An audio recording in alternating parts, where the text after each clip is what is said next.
We do begin with the latest on the chaotic travel situation surrounding Southwest Airlines. Southwest says it's aiming to restore its normal service today after canceling thousands of flights this week. The airline's effort to get back on track comes as travelers all over the country now scramble to find their lost luggage and to get their money back from those canceled flights. NBC News correspondent Blaine Alexander has the latest from Atlanta.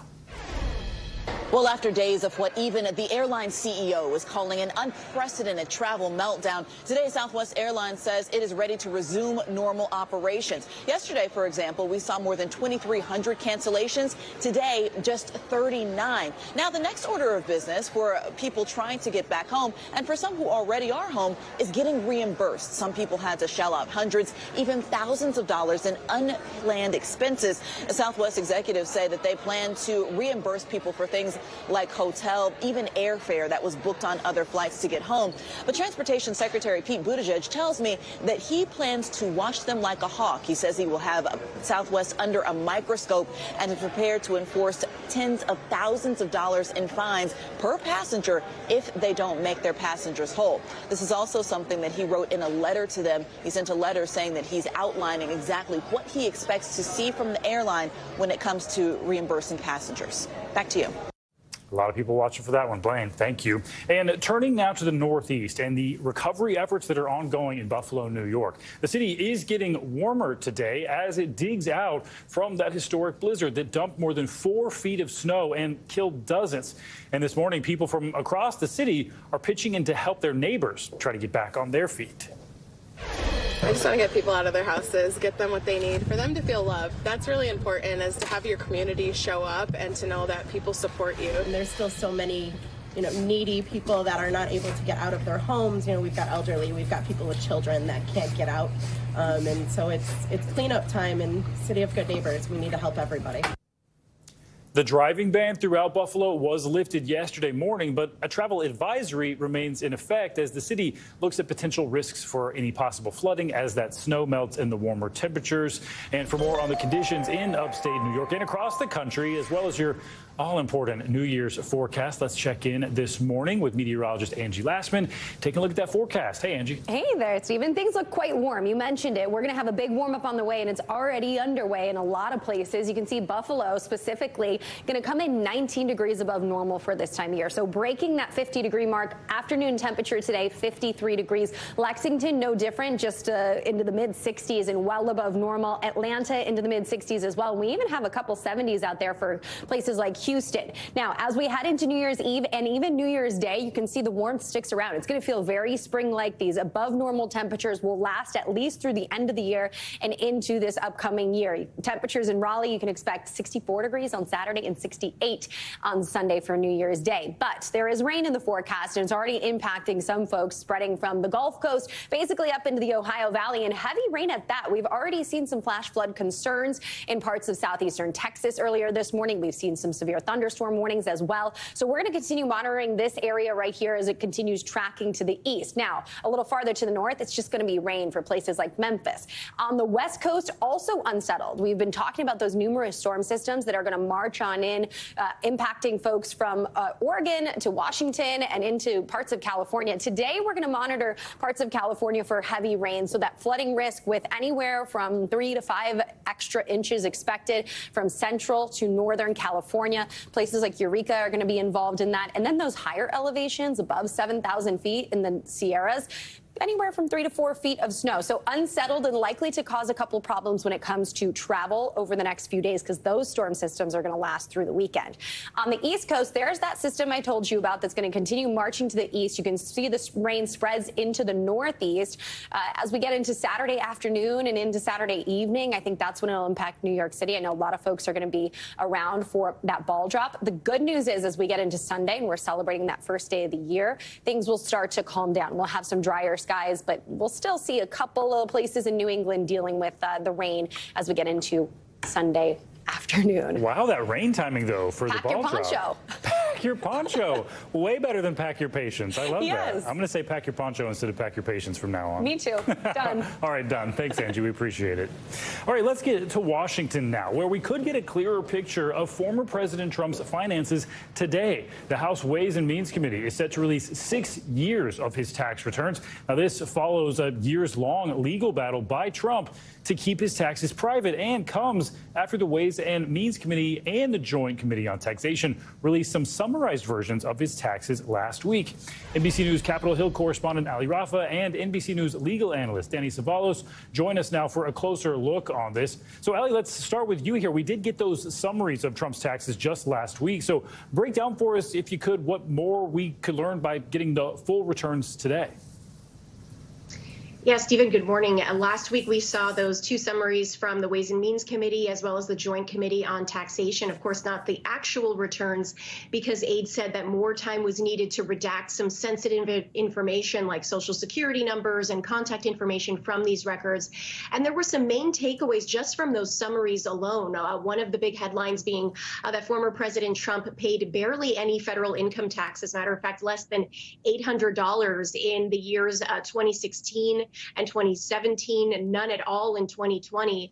And it also said that the IRS didn't even start auditing these tax returns until the Ways and Means Committee requested these records in 2019, more than 2 years into former President Trump's term, despite this being a mandatory process. So, of course, there's a lot of curiosity and eyes on what these full returns could reveal when they're released around 9 a.m. is what we're told. Some information around some charitable donations that we know he donated in between the years 2015 and 2020, any sort of real estate depreciation. So a lot more to be learned from this full report that's going to be released this morning. I could get a lot more insight here. And Danny, let's bring you in here. What are the key areas of interest that, let's say, tax experts will be focusing on for these full returns? Well, tax experts are actually going to tell us that, hey, these 750 years or the years where Donald Trump paid $750 in taxes are part of a carryover of these massive losses of $100 million. But it's maybe not so much what tax experts will tell us. It's how regular folks are going to react to this release of these returns. They're going to look at these and say, hey, how the heck is 40% or 30% of my income just lopped off by tax returns? And here's a guy with a private jet paying $750 in several different years. How does that work? Why does the tax code allow that? It's the tax experts that will tell us, oh, no, that's permitted. And in a sense, this isn't just a moral indictment of Donald Trump.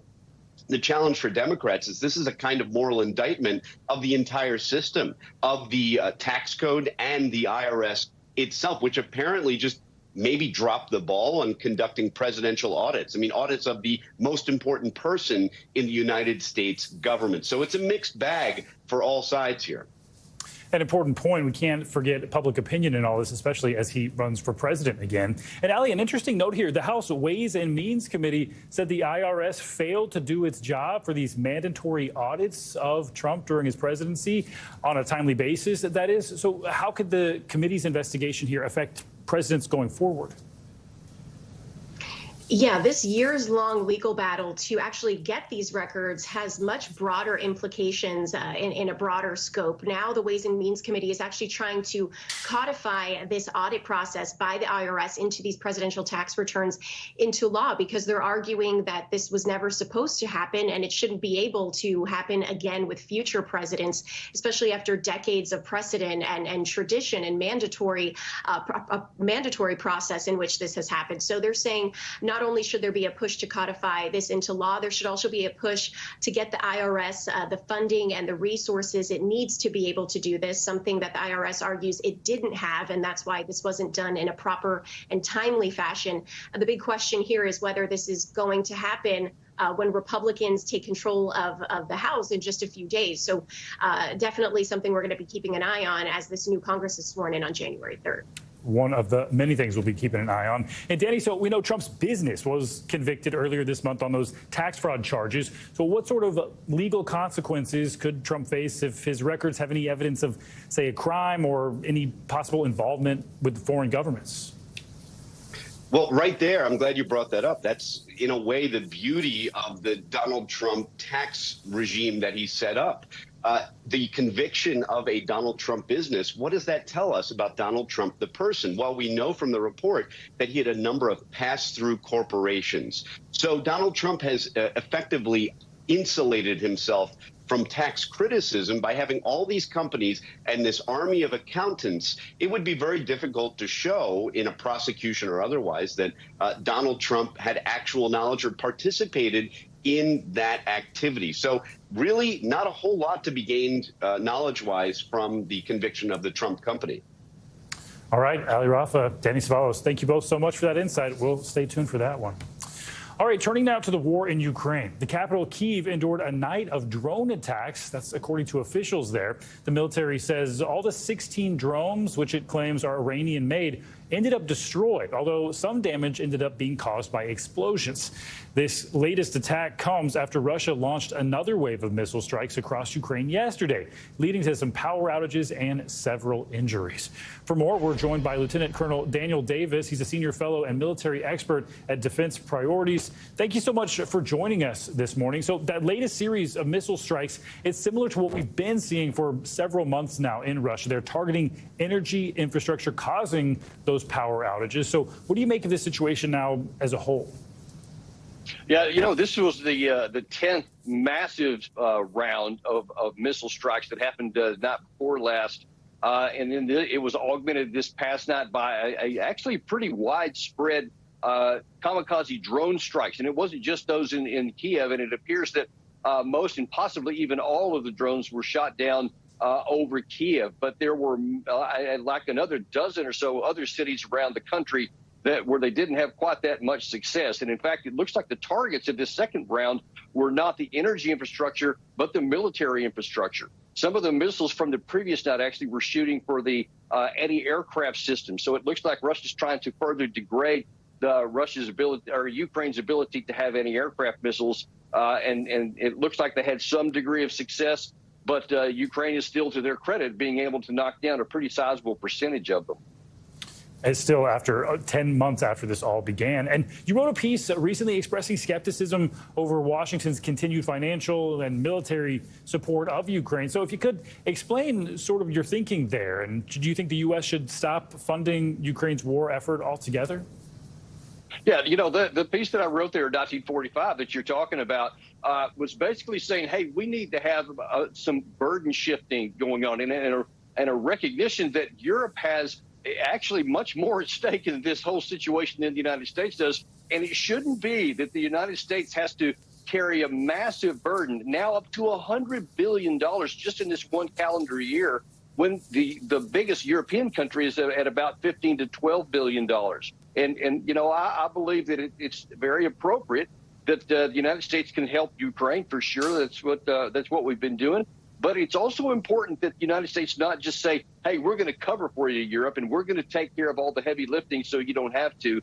Because remember, this is not a treaty ally we're talking about. This is somebody we're helping. And most importantly, we have to keep American national security interests up front, and we can't deplete our own sources and our own finances to our own harm.